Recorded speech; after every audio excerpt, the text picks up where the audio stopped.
Assalamualaikum. Tetap dukung channel ini ya guys dengan like, comment, and subscribe. Jangan lupa, terima kasih.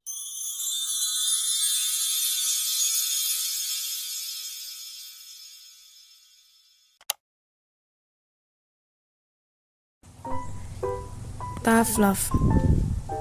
Tapi kan aku ngomong begini untuk kebaikanmu sendiri. Ada yang pernah ngomong kayak gitu ke kamu? Yaitu ketika seseorang memberikan komentar atau penilaian yang menyakiti hati kita, tetapi dengan maksud agar kita sadar dan berubah menjadi lebih baik lagi. Hal ini dikenal dengan istilah tough love. Mencintai seseorang dengan cara memberikan shock terapi agar dia berubah menjadi lebih baik lagi. Pertanyaannya, mungkin gak ya ada pembenaran memberikan komentar fisik negatif pada orang lain? Apakah ada kebenaran yang mengandung unsur kebaikan ketika mengomentari fisik seseorang? Apakah mungkin komentar negatif itu berdampak positif terhadap seseorang? Oke, coba kita ambil contoh ya. Pada suatu hari waktu kami masih tinggal di Bali dan baru memiliki seorang anak, suamiku pernah bilang aku mulai gendut dan terlihat tidak merawat diri. Aku tahu dia mencoba menyampaikan hal itu sehati-hati mungkin. Dia tahu ini akan sangat menyakitkan untukku yang sangat insecure. Tapi dia melakukan juga. Dengan resiko aku akan marah atau ngambek. Tapi ternyata ketakutannya tidak terjadi.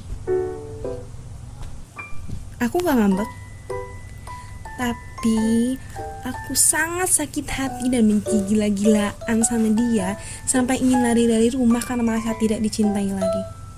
Ya, true story. So drama? That's the truth. Aku tidak punya banyak teman. Aku merasa sangat nyaman bersama suamiku. He's my safety net. Dia adalah pelabuhan terakhirku. Dia adalah manusia yang paling penting buatku. Tiba-tiba dia bilang aku sudah kurang menarik untuknya. What the dude? Semakin besar investasi rasa sayang kita pada seseorang, kita akan semakin rapuh terhadap orang itu. We tend to let our guard down. Apapun yang dia lakukan dan keluar dari mulutnya pasti sangat mempengaruhi perasaan dan hidup kita. Orang itu seperti punya tombol ajaib yang membuat kita senang, sedih, bangga, terluka, dan lain sebagainya. Aku mencoba mencerna kata-katanya. Han, kayaknya kamu mulai gendut deh. Namun semakin lama aku malah semakin sedih, rasa tidak dicintai, terbuang, dan sendirian. Dan yang paling bikin aku sedih, aku bingung mau curhat ke siapa. Karena selama ini aku selalu curhat tentang apapun dengannya. Akhirnya aku menangis gila-gilaan, merasa terhianati oleh orang yang paling kupercaya di muka bumi. Mana bukti for sickness and health, for better or for worse yang pernah kita ucapkan saat menikah? Masa aku gendut sedikit aja diprotes sih? Setelah semua tangisan keluar, kami berdiskusi lagi. Diskusi adalah hal yang sangat penting dalam sebuah hubungan, apalagi pernikahan. Kami berdua percaya, bila memang ada yang harus diobrolin, ya berarti harus diselesaikan secepatnya. Bukan dipendam-pendam sampai akhirnya malas diobrolin sama sekali. Suamiku meminta maaf kalau memang dia sudah menyakiti hatiku. Tapi dia bilang ini harus dilakukan, karena dia yang paling mengerti diriku. Kadang lebih baik daripada diriku mengerti diriku sendiri. Aku benci mengakuinya. Tapi ini bener banget. Dia bilang aku terlalu mengesampingkan merawat penampilan. Bukan kesalahan atau klinik kecantikan ya, tapi yang lebih simpel. Seperti porsi makan sudah gak dipikirin, banyak ngemil, dan terlalu cuek sama diri sendiri. Padahal sebagai suami, dia ingin melihat istrinya seperti dulu yang menyayangi dirinya sendiri, peduli sama penampilan, dan mau berusaha terlihat menarik di depan suami. Dan dia tahu, sebenarnya aku sering melihat cermin dan kecewa dengan apa yang aku lihat.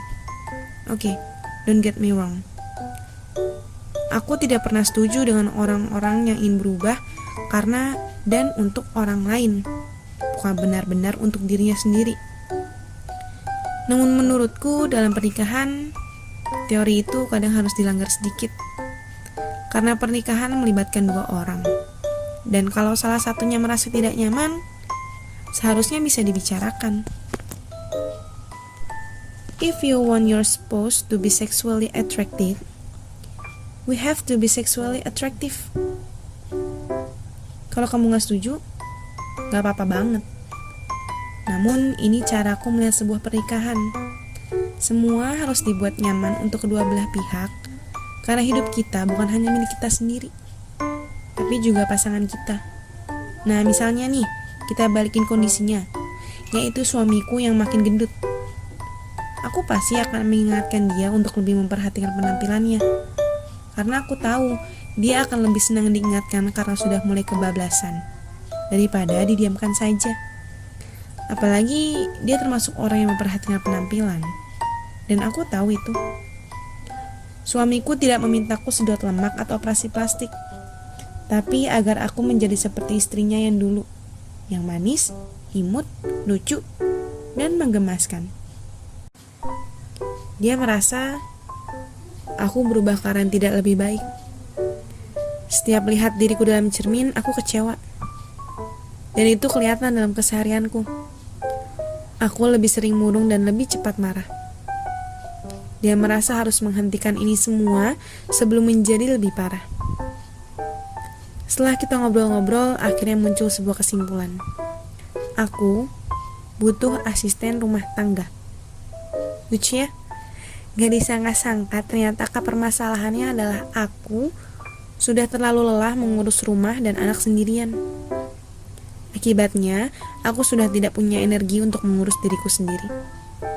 Sewaktu tinggal di Bali, aku memang sempat gak dibantu ART atau asisten rumah tangga karena merasa bisa menghandle semuanya.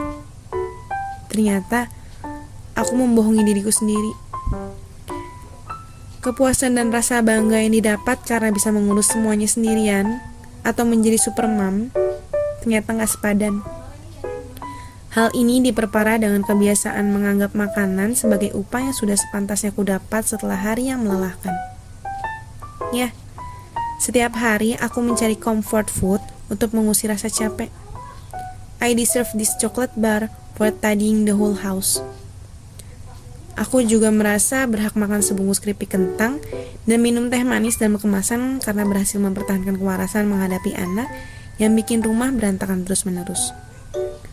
Hubunganku dan makanan menjadi tidak sehat. Literally, I see comfort in food. Akhirnya, kami berusaha mencari orang yang bisa membantuku di rumah. Selain itu, aku juga bertekad untuk memperbaiki hubunganku dengan makanan atau camilan. Aku harus mengubah mindset bahwa makanan bukanlah reward. Makan apapun yang diperlukan, bukan makan apapun dan kapanpun aku mau, karena itu gak sehat juga. Kalau suamiku tidak menyadarkanku, mungkin aku tidak akan pernah mau mengakui masalah yang kupunya.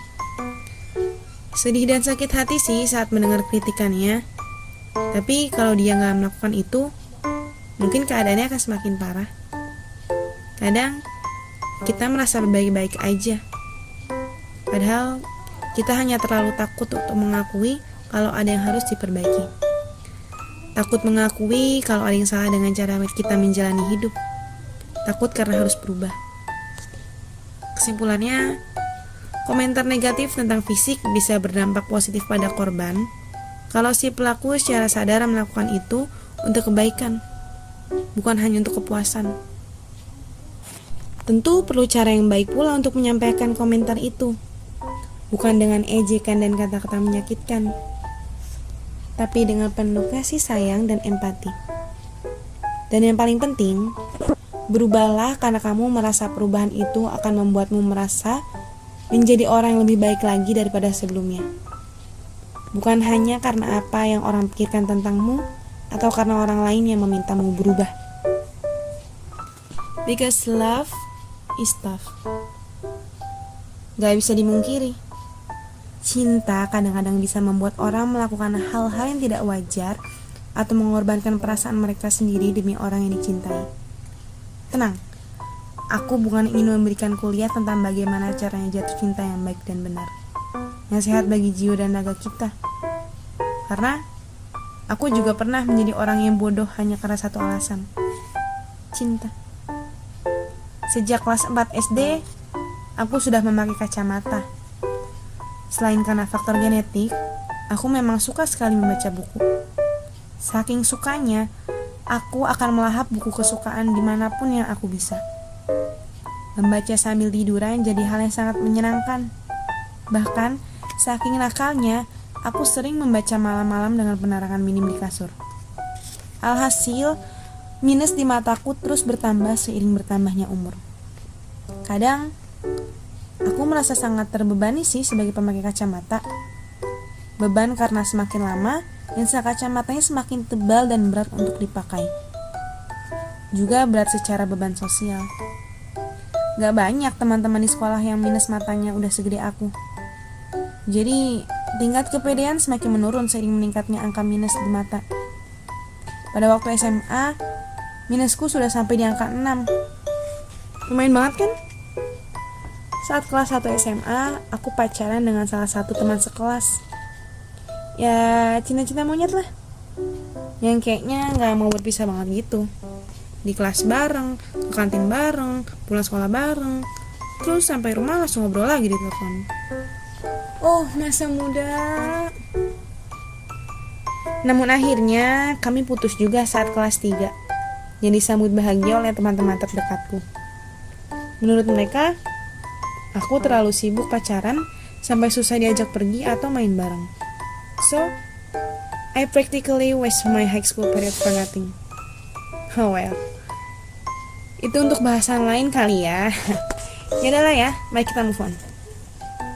Aku udah gak pacaran lagi karena udah mau ujian kelulusan dan mempersiapkan masuk kuliah. Sibuk les-les pulang sekolah.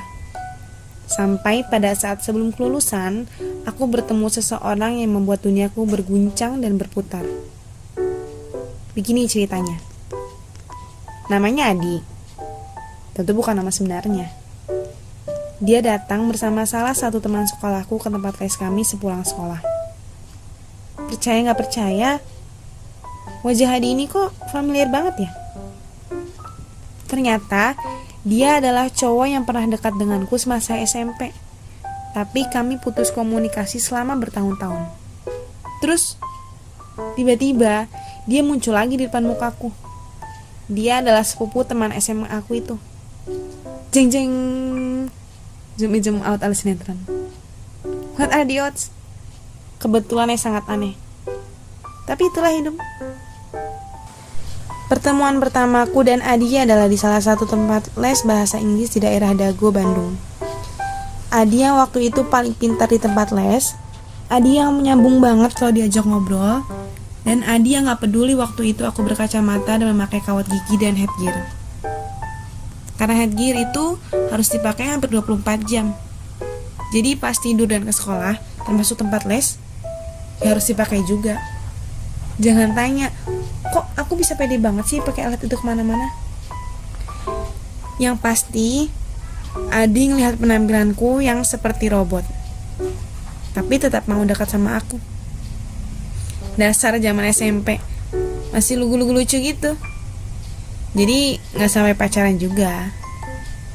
Ternyata selama beberapa tahun setelah kami beberapa kali ketemuan, dia menghilang karena sekolah di Amerika. Aku udah tahu itu dari dulu. Orang tuanya lumayan berada.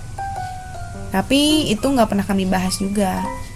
Mungkin karena dulu dia masih SMP, jadi orang tuanya belum terlalu memberikan kebebasan. Jadi ya biasa-biasa aja kelihatannya. Nah, ketika pertemuan kedua kami terjadi, dia sudah sangat berubah. Mungkin karena pengaruh sekolah di luar negeri. Aku senang banget sih ketemu lagi sama Adi. Apalagi penampilannya jadi keren. Udah gak ada sisa-sisa anak SMP lugu yang dulu aku tahu.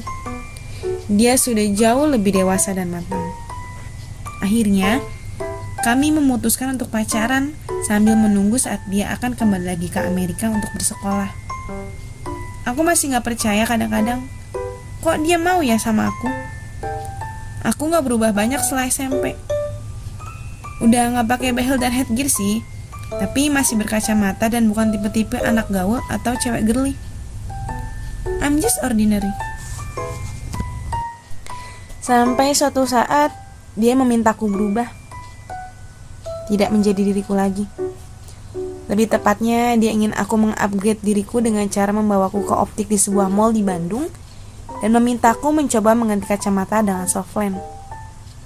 Waktu itu aku masih awal-awal kuliah, gak punya penghasilan, jadi semuanya yang bayarin pakai uang tuanya pasti. Aku merasa ini harus dilakukan. Aku harus berubah menjadi lebih menarik untuk dia. Aku gak mau kehilangan dia. Karena deep down, aku merasa kayaknya dia too good to be true deh.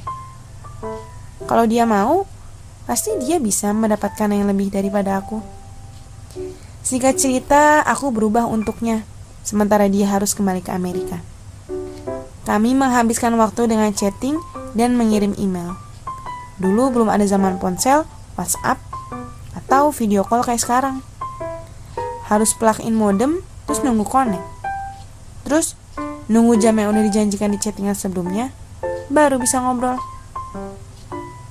Semuanya terasa indah sampai suatu saat Adi libur dan pulang ke Indonesia.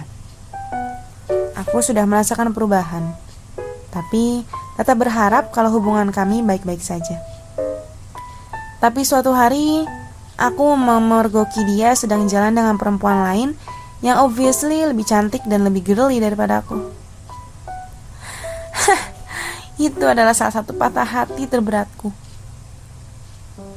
Karena aku merasa ada sebuah kebenaran dari keputusannya meninggalkanku.